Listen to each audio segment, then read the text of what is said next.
Charlas con destacadas personas creadoras de la escena nacional.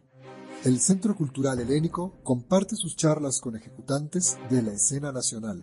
Dirección de escena, vestuario, escenografía, música, dirección de actrices y actores e iluminación. Diseñadores y diseñadoras de las artes escénicas de México y del mundo.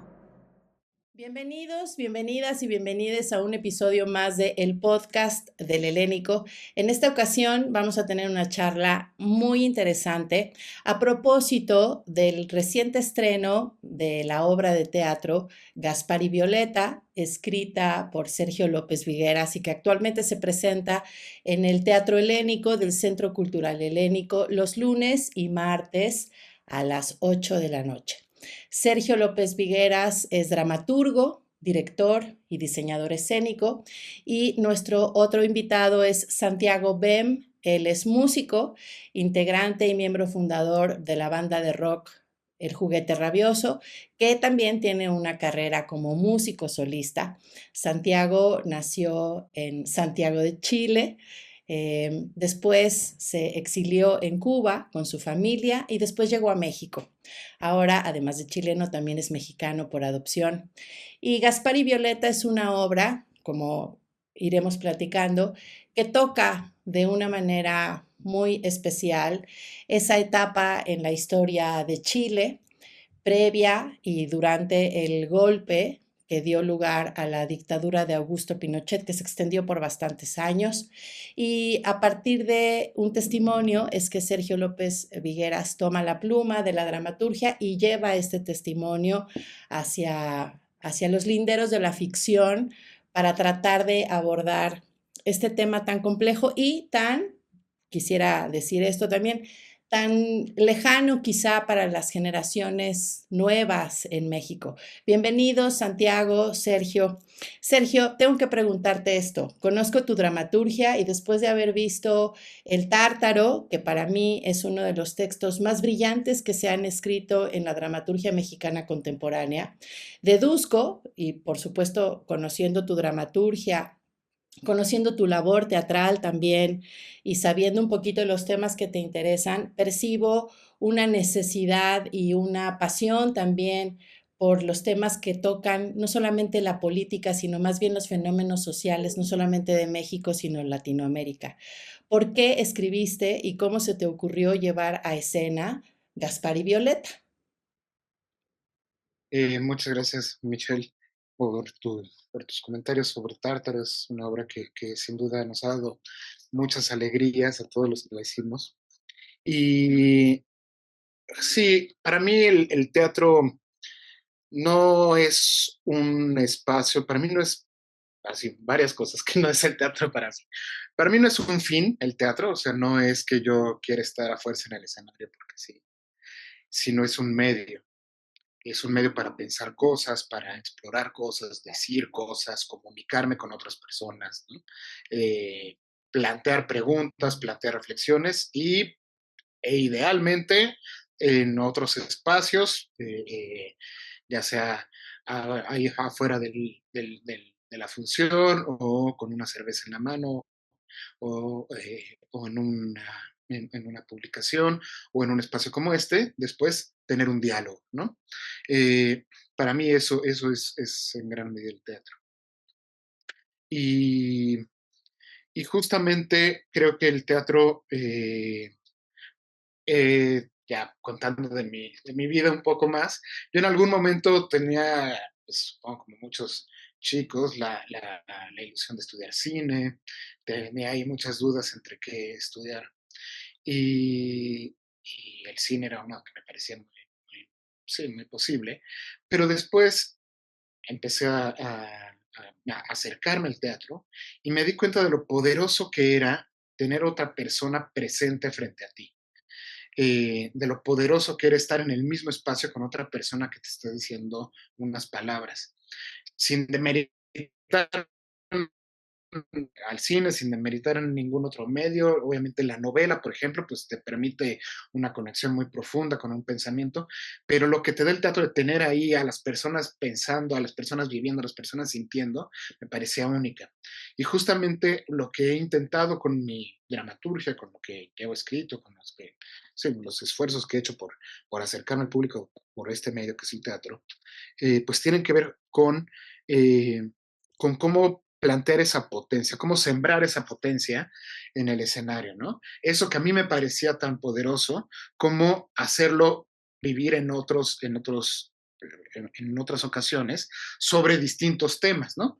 Eh, y es curioso, ahora que mencionas lo social, lo político, eh, sin duda estos son ámbitos que atraviesan lo que a mí me interesa, pero yo volteo a ver mis obras y, bueno, sí, como que pienso en esas obras anteriores, pienso en las que ahora me interesa escribir y, y me doy cuenta que tienen mucho que ver con una pregunta muy esencial, que es la discusión entre, por así llamarlo, libre albedrío, libre decisión y factores que te determinan, ¿no? Factores sociales, factores políticos, factores económicos, es decir, toda la amplitud de factores que están alrededor de un ser humano, que para mí era una discusión que estaba en Tártaro, ¿no? ¿Qué tanto es voluntad, qué tanto es oportunidad, qué tanto es sociedad, qué tanto es economía, qué tanto es el clima del norte? Eh, y lo mismo acá, ¿no? O sea, sigue siendo una discusión que para mí es muy relevante. Claro, están todos estos temas sociales ocurriendo, todas estas fuerzas sociales operando, estas fuerzas políticas, está Estados Unidos interviniendo en Chile, está el avance de los militares, y en qué momento un individuo toma una decisión, en qué momento un individuo se va por un camino o se va por otro, ¿no? En la obra tenemos a dos personajes donde esto es muy claro. Gaspar, por un lado, ¿no? Que pues, asume las consecuencias de lo que está haciendo, de la clandestinidad en la que está viviendo, y Barba, un personaje pues que toma otras decisiones, ¿no? Que toma unas decisiones que tendrán unas consecuencias. Eh, entonces, para mí, sí, digamos, el análisis de la sociedad es muy importante, pero casi como que todo va al final hacia esa pregunta, qué tanto tiene una oportunidad de decidir qué consecuencias tienen esas decisiones, ¿no? Entonces, cuando en realidad la obra nació por Nora del Cueto. Nora es la actriz que hace a Violeta, y ella, pues en la primaria, convivió con la hija de Patricio Rivas. Mucho tiempo fueron muy amigas. Y entonces, por ahí, Patricio, de vez en cuando, pues era un señor que iba a casa de Nora y se tomaba un vino con los papás, yo qué sé. Pero como que hasta hace muy poco fue que Nora se adentró en la vida de Patricio. Patricio se enteró que Nora había estudiado teatro y le dijo, oye, yo tengo una obra que escribí a los 15 años sobre Violeta Parra, ¿no quieres hacerla? Y Nora fue como, pues yo quiero hacer tu vida, o sea, ¿qué me estás hablando? Violeta es padre, obviamente da mucho, su vida es intensísima, pero este testimonio de Patricio, pues yo creo que atinadamente a Nora le pareció un punto de vista como algo muy original que ver, también por el contexto político. Esta obra tiene gestándose, yo creo, unos 4 años. O sea, también no es que se nos ocurrió ayer que subió Trump a la presidencia. Entonces, en realidad, claro, como que hemos visto cómo se va haciendo pertinente la obra conforme los sucesos que nos rodean avanzan, tristemente. Eh, pues por ahí ha ido la génesis de la obra. Pero no solamente las enfermedades biológicas hay que combatirlas, también las enfermedades ideológicas debemos prevenirlas, porque estas también provienen de gérmenes y parásitos mórbidos que ya han causado bastante daño a la sociedad. Estas nuevas variantes, más insidiosas, más difusas, se aprovechan de la debilidad mental de nuestra juventud para sembrar en ellos ideas de odio, polarización, hombres contra mujeres, ricos contra pobres, blancos contra morenos, inventando luchas que solo desestabilizan a la sociedad e impiden el avance y el progreso. Pero ¿qué se siente para una persona como tú de pronto estar sentado en un teatro y ver parte de la historia, no solo de tu país, sino de nuestro continente y también de este otro tu país, México?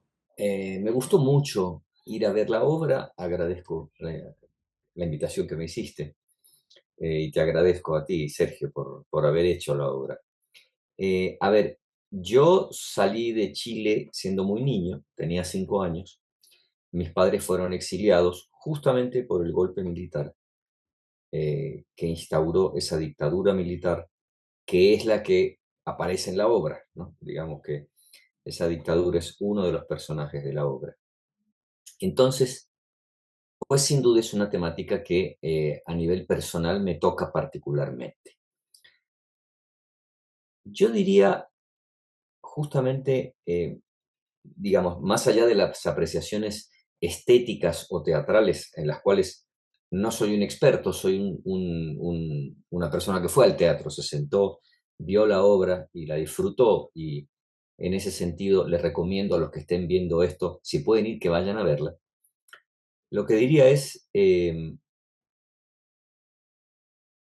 si algo, y esto lo escuché siempre de mis padres y de los adultos exiliados chilenos, ¿no?, que frecuentaban mi casa, si algo ocurrió, o una de las cosas que ocurrió en ese golpe militar, es que la gente de izquierda no pensaba que iba a ser tan virulento y que iba a ser tan violento y que iba a haber tantos desaparecidos y tantos muertos y tantas torturas y que iba a durar tantos años, ¿no? Hasta el año 90 hubo una dictadura militar en Chile, del 73 al 90. Entonces, quizás pensar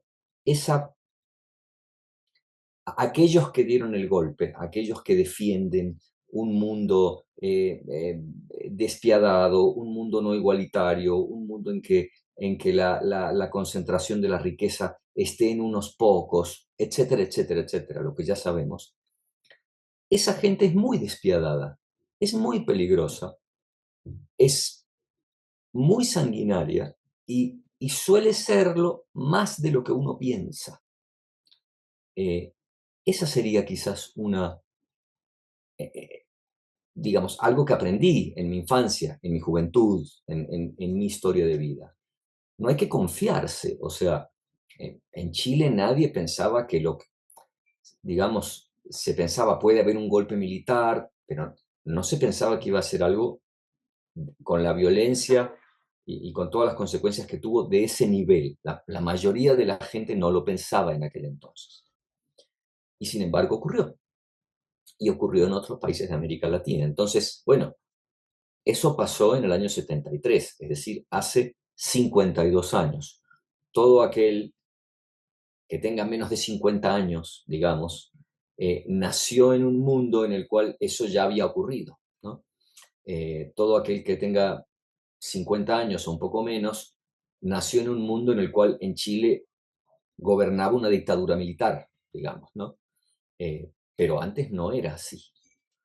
Hubo del año 70 al año 73 un gobierno popular con Salvador Allende como presidente, que llegó a la presidencia por las urnas, y bueno, esa derecha recalcitrante y los Estados Unidos y todas las fuerzas reaccionarias que había en el mundo, porque además no estamos solos, los países no están solos, influye lo que ocurre alrededor, dijeron en aquel entonces, no estamos dispuestos a que eso prospere.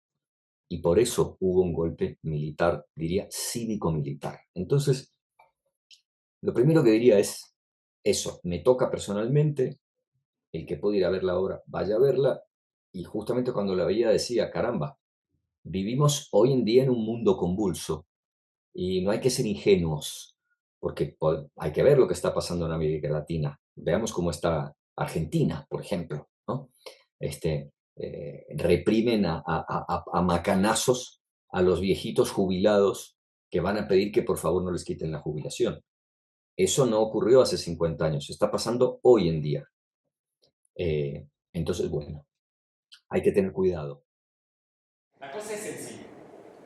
Necesito que me des los nombres de las personas que aparecen en estas fotografías.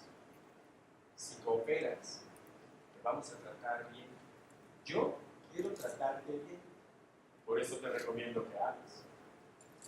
Pero si no cooperas, vamos a tener que apremiarte. ¿Apremiarme? ¿Ir a torturarme? Ay, por favor, por favor. No usemos ese lenguaje aquí. ¿Estás cómodo? ¿Quieres un café? ¿Quieres que traigamos a Josefina? Platícame. ¿Dónde estás viviendo? Sabemos que dejaste la casa de Santo Domingo hace algunas semanas. ¿Dónde estás viviendo? Por eso no tienes que preocuparte. Aquí vas a tener un techo seguro. Encontramos la carpetilla de cigarros con los papelitos y los nombres claros. Mira, a casi todos ya les pusimos rostro.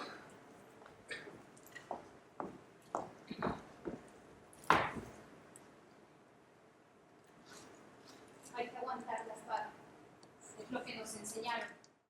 Esta idea de evocar no solamente la figura de Allende, no solamente el momento en que un montón de jóvenes en el mundo, porque si nos vamos tantito atrás en la historia, es imposible no hacer una línea del tiempo y no unir como si fueran eslabones de una cadena. Por ejemplo, el 68 en México, lo que pasó en Chile, por supuesto lo que pasó en Argentina, lo que pasó en Nicaragua, con los sandinistas, en fin, en toda América Latina había una resistencia ante parte de lo que era el llamado Plan Cóndor, que por supuesto se extendió no solamente desde la cordillera de los Andes hasta México, por toda América Latina, sino quizá también hay en tu obra, lo leí así, perdóname si soy una idealista, pero leí un homenaje no solamente a esas generaciones que creyeron en un mundo mejor, como dirían los zapatistas, creyeron en que un mundo mejor era posible y se dispusieron a intentarlo, se dispusieron a construirlo, arriesgando evidentemente sus vidas. Y creo que en un momento como en el que estamos, no solamente en México, sino en América Latina y en el mundo, viene muy bien recordarle a las nuevas generaciones que antes que ellos hubo otras personas que también resistieron y que encontraron en la esperanza de un mundo mejor y en el compromiso de crear un mundo mejor, un propósito y un sentido para su vida. ¿Hay algo de eso para ti ahí? Absolutamente. Yo creo que no solo te perdono el idealismo, yo personalmente la hacía con el mayor, hice la obra con el mayor idealismo de mi parte. O sea, creo que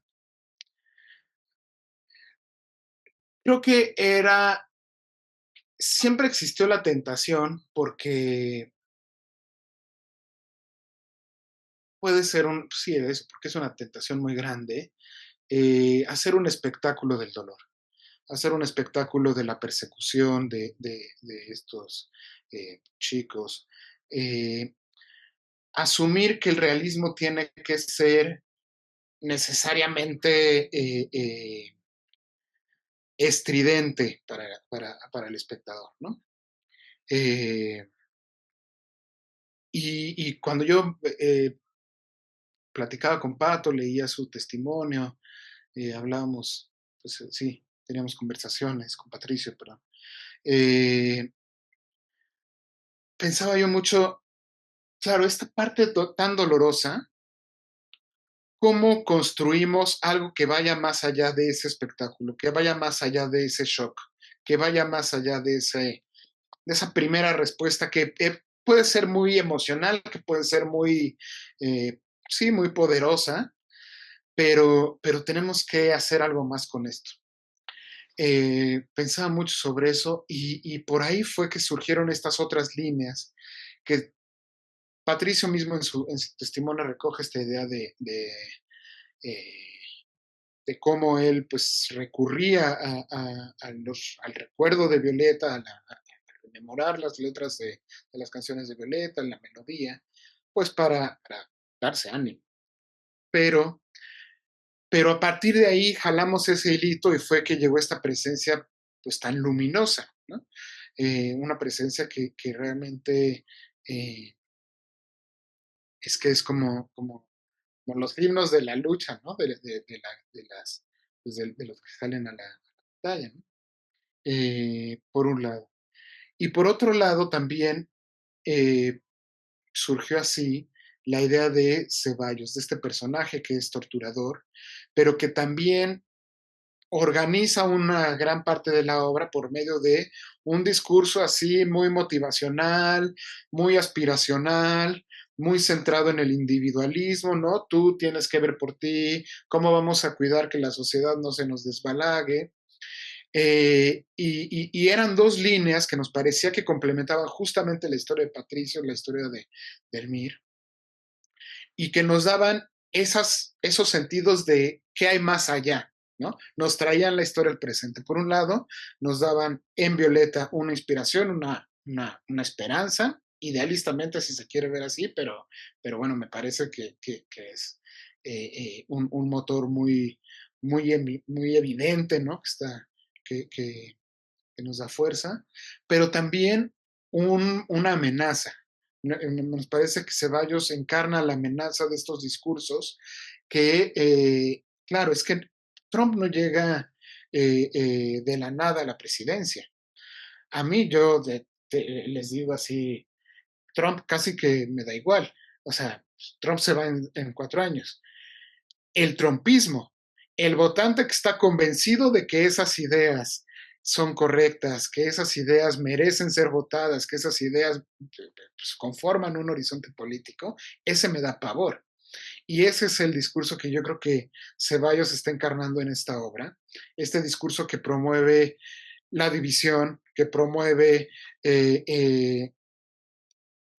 entender al ser humano como un consumidor, no como alguien que puede tener ningún otro tipo de redes afectivas y bueno, eso es lo que a mí me pareció que en el discurso, que en la obra de Gaspar y Violeta podíamos juntar pues sí, estas líneas para crear una visión para hoy. Obviamente voltear al pasado pues es importante, ¿no? También nos parecía, híjole, el tema de la dictadura se ha tratado ampliamente, se ha tratado desde muchas aristas. ¿Cuál es esta arista que puede ser particular para nosotros? Y creo que así fue como fuimos tejiendo pues esta obra.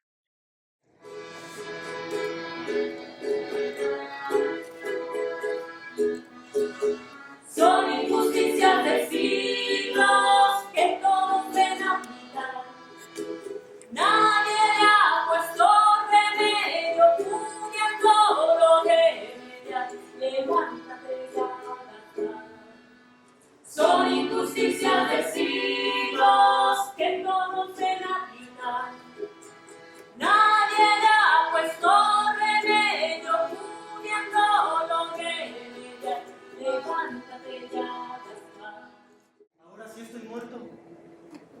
Aguanta, Gaspar. No sé cuánto voy a resistir. Hacia allá iba yo. Si sabemos que el golpe de Estado va a llegar, ¿cómo se están coordinando los grupos políticos militares? ¿Qué mando van a seguir? Tendremos que organizar encuentros en estos días. ¿Encuentros? Hay policías en cada esquina. Aquí mismo, en la esquina hay un auto muy sospechoso. Justamente. Desde que Allende subió al poder en el 70 dejamos las armas. La estructura militar no está así. Cuando comience el golpe, las primeras horas van a ser definitorias. Yo escuché que los yanquis están metiendo ya carretadas de armas y dinero. No tenemos tiempo suficiente. No vamos a estar listos. Aunque queramos apoyar a Allende, no vamos a tener tiempo de coordinar a todos los grupos. Sí, tendremos que avisarle a todos los que han participado en este tiempo, a los estudiantes, a los sindicatos.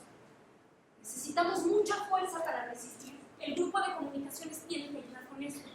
Pero ¿cómo vamos a conocer la situación de todos ellos? Tener la información actualizada, no podemos usar el teléfono nada más. Necesitamos contactos seguros. ¿Cómo se garantiza eso? Que sean seguros los contactos. A ver, aquí todos estuvimos clandestinos. Ahora con Allende podíamos salir a la calle, pero sabemos cómo es esto. Llega un punto en el que no hay garantías. Sales al punto del contacto y ya, no hay más. En las primeras 48 horas se va a definir la evolución de todo esto. Y de los contactos que logremos hacer en esas 48 horas va a depender nuestra capacidad de movilización. Sin comunicación no hay movilización posible. Pero tiene razón Bárbara. Lo primero es garantizar que la comunicación sea segura.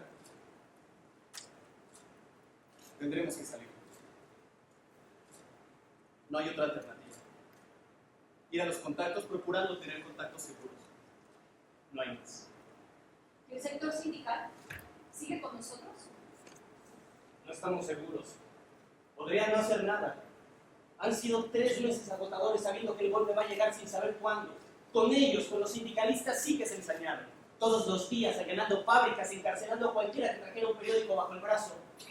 La prensa fabricándoles infundios, siempre con un lenguaje golpista y odioso. No sabemos si están organizados, escondidos o qué. Y es que eso es lo que va a ser más difícil de la coordinación.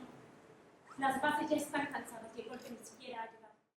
Pienso, por ejemplo, Santiago, en las letras que tú has compuesto, no solamente para El juguete rabioso, que yo me atrevería a decir que igual que el teatro de Sergio, que siempre está ocupado de estas cuestiones políticas, sociales, humanas, dentro de estos contextos políticos y sociales, tu música también. Nunca dejaste esta raíz chilena y esta lectura, por supuesto, de tu país natal. Sin embargo, vivir en México también te dotó de otras posibilidades líricas. Me gustaría un poquito que nos explicaras por qué, por ejemplo, la música o una canción puede, igual que una obra de teatro, y lo expone Sergio en Gaspar y Violeta, resistir, contribuir a la resistencia. ¿Qué tiene el arte? ¿Qué tiene el teatro? ¿Qué tiene la música que puede hacer que las personas no solamente se conmuevan, sino que reflexionen sobre su realidad? Pienso que tiene algo que nos toca en una fibra personal, ¿no?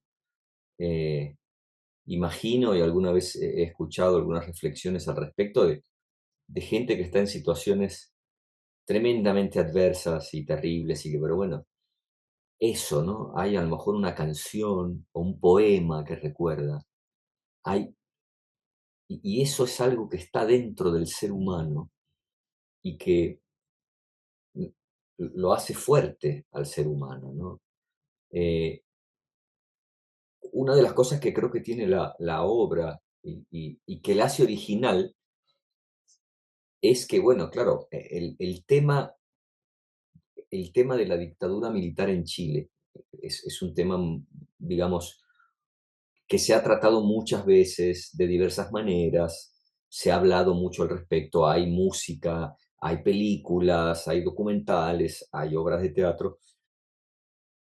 Algo que me gustó mucho de tu obra, Sergio, es que es original en cuanto a que es la narración específica de las vivencias de un personaje. Por supuesto, eso está aderezado y, digamos, colocado dentro de la obra con una serie de ingredientes que tú le pones allí, pero el hilo conductor es algo, no es una generalidad, es muy específico, es una persona que tiene nombre y apellido, que era del MIR y es el hilo conductor de lo que allí pasa. Eso no es tan común, entonces creo que ahí tiene un lado de originalidad. Y por otro lado, hay una parte muy linda en que justamente el arte está allí, el arte de alguna manera nos ayuda, no sé si nos salva es demasiado, porque quizás es demasiado decir eso, ¿no? Pero nos ayuda a vivir. Realmente sí, la poética de las canciones y los movimientos sociales es indisoluble tanto como el teatro. El teatro se ha usado y qué feo sentí decir usado, pero digamos que el teatro ha tenido una finalidad no solamente pedagógica, sino también de militancia y de resistencia a través de los años en América Latina. Y hablando un poquito de lo que decía Santiago, si una canción tiene la suerte de llegar a ser popular, pues pasa lo mismo que con el teatro. Y quizás son las dos únicas artes que están hechas para que la gente pueda después hacer las suyas. Es decir, nadie va a un museo y ve un cuadro y regresa a su casa e intenta pintar el cuadro. ¿No? Nadie va a ver una película al cine y regresa a su casa y agarra su cámara y la quiere filmar nuevamente, o nadie lee una novela y en cuanto cierra el libro se pone a reescribir o a transcribir la novela. El teatro y las canciones y la música sí lo hacen. Es decir, uno como creador, como director de teatro, como dramaturgo, como compositor o como cancionista, propone, digamos, la pieza y es el público el que realmente la completa al hacerla suya, ya sea en el teatro, al apropiarse de la historia, al llevarla al pensamiento crítico o a la reflexión, pero también representándola, tomándola y representándola en las escuelas o en el teatro del barrio, lo mismo que las canciones. Escuchan las canciones y la gente después las puede tararear, ni siquiera tiene que tocar un instrumento. En ese sentido, Sergio, recuerdo Tártaro y veo Gaspar y Violeta, y aunque son muy diferentes, tienen obviamente tu sello, no nada más en términos de dramaturgia, sino tienen un sello muy particular en cuanto a proponer una pieza para que sea el público el que decida en qué parte de la historia se va a reflejar. Yo volteaba a ver a los espectadores en ciertos momentos cuando estaba haciendo uno de sus soliloquios, este personaje Ceballos, y me daba cuenta que realmente para algunas personas existía en ese momento en su interior un conflicto, el conflicto de quien está viendo una representación y no sabe si eso que está viendo lo está interpelando directamente o si es solamente como un cuadro ahí medio grotesco de una especie de presentador de televisión, pero que dice cosas que son tan disparatadas que por momentos parece que es broma, pero de pronto es como, no, no, es en serio. Y por algunos momentos, mientras lo oía hablar, ¿no? Al actor, que además, por supuesto que es espléndido, de pronto decía, es que esto mismo se lo he escuchado a Trump o se lo he escuchado a Milei, ¿no? Es más, por momentos recordé, porque además hasta físicamente como que algo me lo recordé. Yo por supuesto no había nacido en el 68, pero vamos, he visto documentales y películas y este discurso, ¿no? Después del 68 de Díaz Ordaz, donde dice hemos sido permisivos hasta límites intolerables, ¿no? Y eso que está ahí, ese germen, que es lo que definitivamente puede mover a un espectador. Tú buscas eso, eres de alguna manera un provocador en escena, un provocador de la escena. Sí, totalmente. Yo creo que eh, yo crecí haciendo un teatro, bueno, aprendí, pues mis maestros fueron en la facultad, Alberto Villarreal, Rubén Ortiz, gente muy interesada por no tener la última palabra, ¿no? Gente que sabía que la obra no se acababa en el oscuro final, sino que ahí casi que empezaba. Y esto para mí ha sido una lección, ha sido una búsqueda constante.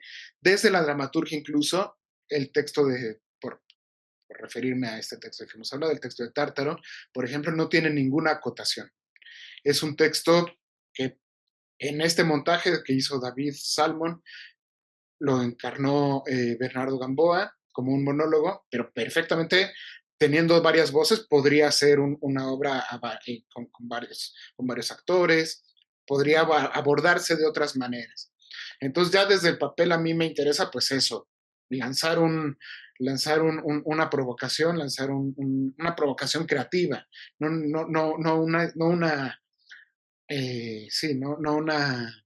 no increpar por increpar, sino fomentar una respuesta de otros creadores con los que me interesa trabajar, que además me interesa lo que tengan que decir ellos, ¿no? No decirle yo, en este caso, a Nora o a Horacio Trujillo, tienes que hacer esto así. A ver, yo te estoy proponiendo esto, ¿a ti qué te suena? ¿Por dónde nos vamos? Ah, pues podemos encontrar tales gestos. Horacio tiene obviamente un texto pues muy delimitado que le ayuda a tener su partitura, pero al mismo tiempo él tiene mucha facilidad. Horacio trabajó, ¿qué vendía? ¿Qué me dijo que vendía? Algo como aspiradoras, una cosa así.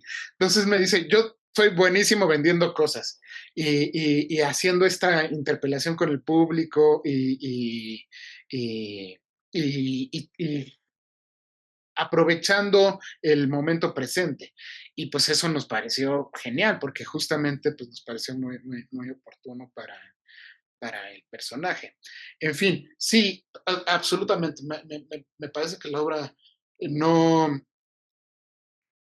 ya si nos queremos poner hasta filosóficos, yo creo que la obra se hace en el cerebro de la persona que lo está viendo. O sea, no ocurre del proscenio para allá, sino en la sala, en la butaquería, ¿no? Obviamente uno propone, uno se mueve, uno dice unos textos, la luz le pega de una manera, pero quien completa el cuadro y quien decide para dónde voltear es el espectador.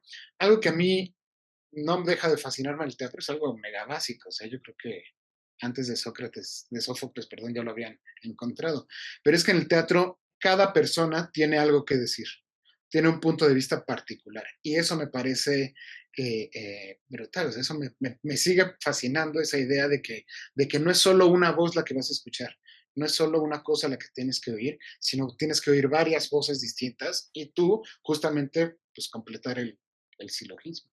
Y creo que eso es parte del trabajo es parte del trabajo de quienes nos subimos a un escenario, ya sea para cantar una canción o para hacer una obra de teatro, o para encarnarla, o para dirigirla, o para escribirla, lo que sea.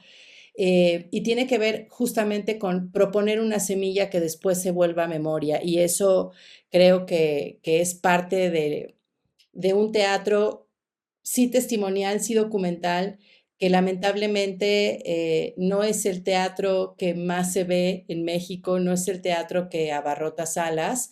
Y sin embargo, bueno, tú tuviste un éxito sin precedentes con Tártaro. Yo recuerdo muy bien que incluso había por ahí propuestas de gente que la había visto y eso me gustó muchísimo de vamos a escribir a las instancias correspondientes porque queremos que Tártaro vaya por toda la República. Y creo que lograr eso en un mundo como el que vivimos hoy, Sergio, pues es digno de admiración. Así que yo te lo agradezco mucho, no solamente como espectadora, sino también como mujer de teatro, como persona de teatro. Al mismo tiempo que te invito de la manera más humilde a que sigas escribiendo este tipo de teatro que también le hace no solamente a la memoria de nuestro país, sino de América Latina. Recuérdenles, por favor, a la gente, recuérdales cuándo pueden ver Gaspar y Violeta, hasta qué día, en qué horarios y también si tienen redes sociales donde la gente pueda seguirlos, porque sé que las tienen. Claro que sí, Gaspar y Violeta está en el Teatro Helénico los lunes y los martes a las 8 de la noche. Estaremos hasta el 10 de junio y nuestras redes sociales estamos en Instagram como @gaspar.y.violeta. Ahí está toda la información, ahí tenemos también promociones y nada, será un gusto contar con su presencia. Pues muchísima mierda para el resto de la temporada. Querido Santiago, Bem, también muchísimas gracias por tu presencia, por platicar con nosotros. Y me gustaría también que le recordaras a la gente, no quiero dejar pasar la ocasión porque sé que El Juguete Rabioso está volviendo, sé que es una banda que importó muchísimo en un momento en donde los jóvenes de este país también estábamos buscando una forma, parafraseando su trabajo, de no dejar que la rabia muriera, cómo estuvieron tan cerca del movimiento zapatista, cómo fueron una de esas bandas que contribuyó a que pasaran muchas de las cosas que hoy disfrutamos. Así que por favor recuérdale a la gente las redes sociales del Juguete, tus redes sociales, dónde pueden escuchar tu música y por favor cuéntanos qué podemos esperar pronto del Juguete, porque ya sé que por ahí tienen planes. Bueno, muchas gracias. Gracias por la invitación. Felicitaciones, Sergio, por la obra. Todo aquel que vea esto y puede ir a verla, vaya a verla. Sobre lo que me dices del juguete rabioso, sí, hemos decidido volver a las andadas. Estamos terminando un disco nuevo bastante extenso, que esperamos que empiece a ver la luz en pocos meses. Tenemos ahora unas redes que no me las sé, pero tenemos un Instagram, tenemos un TikTok, eh, tenemos un Facebook, por supuesto. O sea, estamos haciendo un esfuerzo por modernizarnos y adaptarnos a esta nueva herramienta, ¿no? Que son las redes hoy en día. Entonces, el juguete rabioso, si la gente busca en Instagram, TikTok y Facebook, va a encontrar por ahí las novedades. Hay una página también de internet que ya tenemos. Invitadísimos todos a ir escuchando la música que vayamos sacando. Y nuevamente, gracias por la invitación y pues felicitaciones por la obra. Para quienes quieran seguirlos, es El Juguete Rabioso Banda en Instagram y ahí están, bueno, pues subiendo mucho contenido. También acaban de subir a YouTube el concierto que tuvieron oportunidad de dar en el Zócalo, abriéndole a Fito Páez. Está poderosísimo, yo ya lo vi, lo encuentran ahí en las redes. Así que pues muchísimas gracias, Santiago, Sergio, por esta charla. Les deseo a los dos muchísimo éxito, no solamente con Gaspar y Violeta y con lo que suceda con el juguete, sino también con sus creaciones individuales. Sergio, muchísimas gracias por atreverte a hacer este tipo de teatro en un momento en donde quizá muchos están buscando otro tipo de cosas que sé que quizá también son importantes, pero siempre voy a aplaudir con el mayor de los amores y la mayor de las admiraciones y todo mi respeto a quien sigue apostando por un teatro para resistir y para ayudarnos a tener esperanza y seguir resistiendo. Muchísimas gracias por eso. Muchas gracias, Michelle, por tus palabras y por supuesto por este espacio, por este encuentro contigo, con Santiago, que ha sido muy especial. Muchas gracias. Gobierno de México.